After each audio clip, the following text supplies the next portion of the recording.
Madam ಒಳ್ಳೆ ಸ್ಥಾನದಲ್ಲಿದ್ದು ಮಾಡಿರೋದು ಎಲ್ಲ ಸಾಬೀತಾದರೆ ತಪ್ಪಾಗಿ ಯಾರಾಗುತ್ತೋ ಶಿಕ್ಷೆ ಅನುಭವಿಸ್ಲೇಬೇಕಾಗುತ್ತೆ ಮೇಡಮ್. ಒಳ್ಳೆಯ ಪೊಸಿಷನ್ನಲ್ಲಿದ್ದವರು ಒಳ್ಳೇದು ಮಾಡಬೇಕೇ ಹೊರತು ಕೆಟ್ಟದ್ದು ಯಾರಿಗೂ ಮಾಡಬಾರ್ದು. ಅದೇ ನಮ್ಮ ಇದು ಮೇಡಮ್, ಅಷ್ಟೇ. ಈ ರೀತಿಯಾದ ಕಥೆ ಎಸಗಿರುವುದು ನಿಜ ಅಂತ ನಿಮ್ಗೆ ಅನ್ಸುತ್ತಾ? ಇದು ಅಥವಾ ರಾಜಕೀಯ ಷಡ್ಯಂತ್ರಗಳಿಂದ ಈ ರೀತಿ ಕೇಳ್ಬೋದು?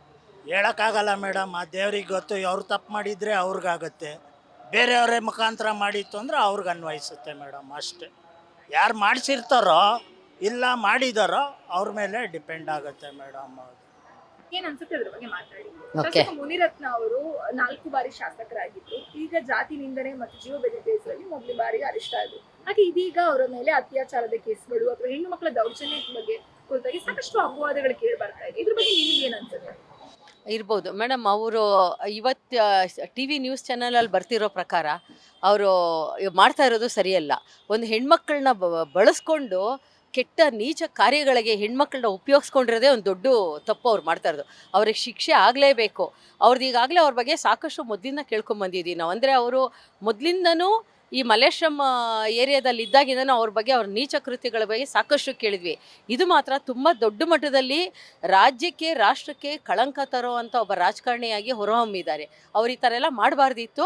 ಒಂದು ಪೋಸ್ಟು ಪೊಸಿಷನ್ನು ದುಡ್ಡುಗೋಸ್ಕರ ಬಡ ಹೆಣ್ಮಕ್ಕಳನ್ನ, ಅದರಲ್ಲೂ ಯಾರು ಈ ಇದು ಏಡ್ಸ್ ಇರೋ ಅಂಥ ಒಂದು ಲೇಡಿ ಅವರು ಬ್ಲಡ್ ತೆಗೆದು ಬೇರೆಯವ್ರಿಗೆ ಇಂಜೆಕ್ಟ್ ಮಾಡ್ತಾ ಇರೋ ಅಂಥ ಒಂದು ನೀಚ ಕಾರ್ಯ ಇಲ್ಲಿವರೆಗೂ ನಾವು ಕೇಳೇ ಇಲ್ಲ.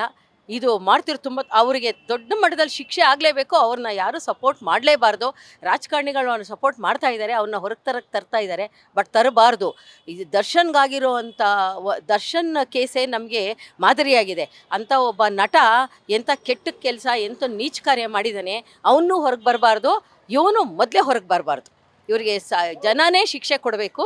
ಮತ್ತು ಅವರಿಗೆ ಅದೇ ಇಂಜೆಕ್ಷನನ್ನು ಅವನಿಗೆ ಇಂಜೆಕ್ಟ್ ಮಾಡಬೇಕು. ಎಷ್ಟು ಜನ ನೋವು ನರಳಿದ್ದಾರೆ, ಎಷ್ಟು ಜನ ಅಧಿಕಾರಿಗಳನ್ನ ದುರುಪಯೋಗ ಪಡಿಸ್ಕೊಂಡಿದ್ದಾನೆ. ಹೆಣ್ಮಕ್ಕಳನ್ನ ಕಳಿಸಿ ಅವ್ರನ್ನ ಖಾಸಗಿ ದೃಶ್ಯಗಳನ್ನೆಲ್ಲ ತೊಗೊಂಡಿರೋದು ತುಂಬ ತಪ್ಪು. ಇವನೇ ಕಳಿಸಿರೋ ಹೆಣ್ಮಕ್ಳವರು.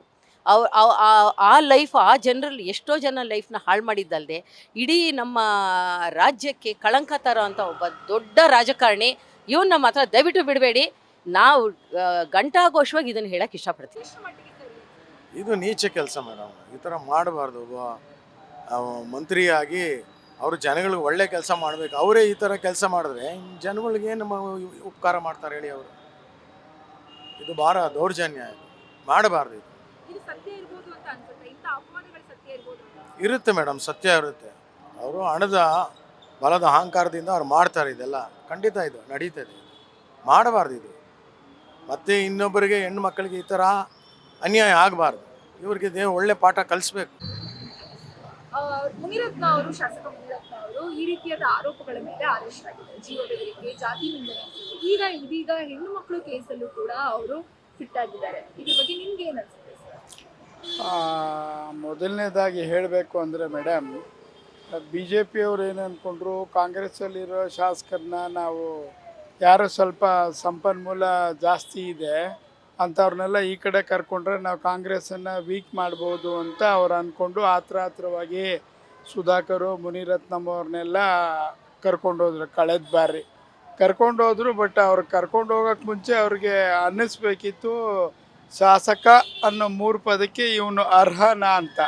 ಸುಮ್ಮನೆ ದುಡ್ಡಿದ್ದು ನೀಟಾಗಿ ಇಸ್ತ್ರಿ ಬಟ್ಟೆ ಹಾಕ್ಕೊಂಡು ಶೇವಿಂಗ್ ಮಾಡಿ ಕ್ಷೇತ್ರ ಎಲ್ಲ ಅನ್ನ ಸಾರು ಹಾಕಿದ್ದೀನಿ ಅಂದ್ಕೊಂಡು ಒಳ್ಳೆಯ ಹೆಸರಿದೆ ಅಂತ ಅವರು ಬಿ ಜೆ ಪಿಯವ್ರು ಕರ್ಕೊಂಡು ಹೋಗ್ತಿದ್ರು. ಮಾತಕ್ಕೆ ಮುಂಚೆ ಸಿದ್ದರಾಮಯ್ಯನವ್ರ ಬುಡಕ್ಕೆ ಅಶೋಕು, ಅಶ್ವಥ್ ನಾರಾಯಣವರು, ಇವರೆಲ್ಲ ಏನೇನೋ ಇಷ್ಟಿಷ್ಟು ಉದ್ದ ಮಾತಾಡ್ತಾರೆ. ಈಗ ಅವರು ನಿಜವಾದ ಹಿಂದೂಗಳು. ಮಾತಕ್ಕೆ ಮುಂಚೆ ಹೇಳ್ತಾರೆ ನಾವು ಹಿಂದೂಗಳು, ನಾವೆಲ್ಲ ಒಂದೇ ಅಂತ ಹೇಳ್ತಿದ್ದಾರೆ. ಈ ಥರ ನಾಲಾಯಕು ಶಾಸಕರನ್ನು ಅವರು ಕಾಂಗ್ರೆಸ್ಸಿಂದ ಬಿಡಿಸ್ಕೊಂಡು ಅಲ್ಲಿ ಮಾಡಿ ಈಗ ಅವನಿಗೆ ಶಾಸಕ ಅನ್ನೋ ಪದಕ್ಕೆ ಅರ್ಥನೇ ಗೊತ್ತಿಲ್ಲ. ಸುಮ್ಮನೆ ದೊಡ್ಡ ಕಾರಲ್ಲಿ ಗನ್ಮ್ಯಾನ್ ಹಿಡ್ಕೊಂಡು ಕೆಳಗಡೆ ಇಳಿದ್ರೆ ಜನ ಭಯಪಡ್ತಾರೆ, ಅನ್ನ ಸಾರು ಹಾಕಿದ್ರೆ ಓಟ್ ಹಾಕ್ತಾರೆ ಅನ್ನೋ ರೀತಿಯ ಅದನ್ನು ಮನುಷ್ಯನ ಅವ್ರು ಇಟ್ಕೊಂಡಿದ್ದಾರೆ. ಅಂದರೆ ಅವ್ರಿಗೆ ನಾಚಿಕೆ ಆಗಬೇಕು. ಅದ್ರ ಮೇಲೇನು ಅಶೋಕು ಬೂಸ್ಟು ಕಾಂಪ್ಲಾನ್ಗೆ ಅಡ್ವರ್ಟೈಸ್ಮೆಂಟ್ ಕೊಡೋರ ಥರ ಎಗಿರಿ ಬೀಳ್ತಾರೆ. ಮುನಿರತ್ನಮ್ ಅವರು ನಿನ್ನೆ ಹೇಳಿದ್ರು ಅಷ್ಟು ಬೇಗ ಅವ್ರನ್ನ ಅರೆಸ್ಟ್ ಮಾಡೋಂಥ ಪ್ರಮೇಯ ಏನಿತ್ತು ಅಂದರೆ, ಅಲ್ಲ, ಕಾನೂನಾತ್ಮಕವಾಗಿ ಅವರು ಮಾಡಿರೋ ತಪ್ಪು ಅಂತ ಗೊತ್ತಾದ ಮೇಲೆ ಅವ್ರನ್ನ ಇಮಿಡಿಯೇಟಾಗಿ ಅರೆಸ್ಟ್ ಮಾಡಿರೋದು ಪೊಲೀಸ್ನವ್ರು, ಇನ್ನು ಬೇರೆ ಯಾರು ಕಾಂಗ್ರೆಸ್ನವರಲ್ಲ. ಅಷ್ಟು ಮಾತ್ರ ಆಯಪ್ಪನ ತಲೆ ಇಲ್ಲ ಅಂದರೆ ಅಶೋಕ್ಗೆ ಉಪಮುಖ್ಯಮಂತ್ರಿ ಆಗಿದ್ದವನು ಏನು ಈಗ ನೋಡಿ, ಇದಕ್ಕೆ ಮುಂಚೆನೂ ತಮಗೆ ಗೊತ್ತಿರ್ಬೋದು, 5 ವರ್ಷಕ್ಕಿಂದೆ ಅವರಲ್ಲಿ ಎಂಥ ನಾಲಾಯಕ ಶಾಸಕರುಗಳು ಅಸೆಂಬ್ಲಿ ಒಳಗಡೆ ಮೊಬೈಲಲ್ಲಿ ಈ ಚಿತ್ರಗಳನ್ನು ನೋಡ್ತಿದ್ರು. ಅವ್ರ ಹೆಂಡತಿ ಮಕ್ಕಳನ್ನ ಗ್ರಿಲ್ ಹಾಕಿರೋ ಡೋರಲ್ಲಿ ಗನ್ಮ್ಯಾನು ಬಾಗಿಲಿಗೆ ಕಾವಲಿರೋರನ್ನ ಹಾಕಿ ಬೀಗ ಹಾಕಿ ಭದ್ರವಾಗಿಡ್ತಾರೆ. ಬೇರೆಯವರೆಲ್ಲ ಈ ಹೋಟ್ಲ್ ಮಸಾಲೆ ದೋಸೆ ಅದೇ ಫಾಸ್ಟ್ ಫುಡ್ ಥರ ಸಿಗ್ತಾರೆ ಅನ್ನೋ ರೀತಿಯಲ್ಲಿ ಅವರು ಮೈಂಡ್ ಸೆಟ್ ಆಗಿಬಿಟ್ಟಿದೆ. ಅವ್ರಿಗೆ ಜನ ಯಾವುದ್ರಲ್ಲಿ ಉಗಿಬೇಕು ಯಾವುದ್ರಲ್ಲಿ ಹೊಡಿಬೇಕು ಅನ್ನೋದು ಗೊತ್ತಾಗ್ತಿಲ್ಲ. ನನಗೆ ಬಹುಶಃ ಇವರು ಮುನಿರತ್ನಮ್ ಅವ್ರಿಗೆ ಸಗಣಿ ನೀರು ಅದೆಲ್ಲ ಹಾಕಿ ಶುದ್ಧ ಮಾಡಿ BJP ಅವ್ರಿಗೆ ಕರ್ಕೊಂಡ್ರೆ ಒಳ್ಳೆಯದು. ಏಡ್ಸ್ ಬೇರೆ ಇಂಜೆಕ್ಷನ್ ಕೊಟ್ಟಿದ್ದಾರೆ ಅಂದರೆ, ಭಾರತ ದೇಶದ ಇತಿಹಾಸದಲ್ಲಿ ಗಲೀಜು ಅನ್ನೋ ವ್ಯಕ್ತಿ ಯಾರಾದರೂ ಇದ್ದರೆ ರಾಜರಾಜೇಶ್ವರಿ ನಗರದ ಈಗಿನ ಶಾಸಕರೇ ಅಂತ ಹೇಳ್ಬೋದು. ಗ್ಯಾರಂಟಿ ನ್ಯೂಸ್, ಸುದ್ದಿ ಖಚಿತ, ನ್ಯಾಯ ನಿಶ್ಚಿತ.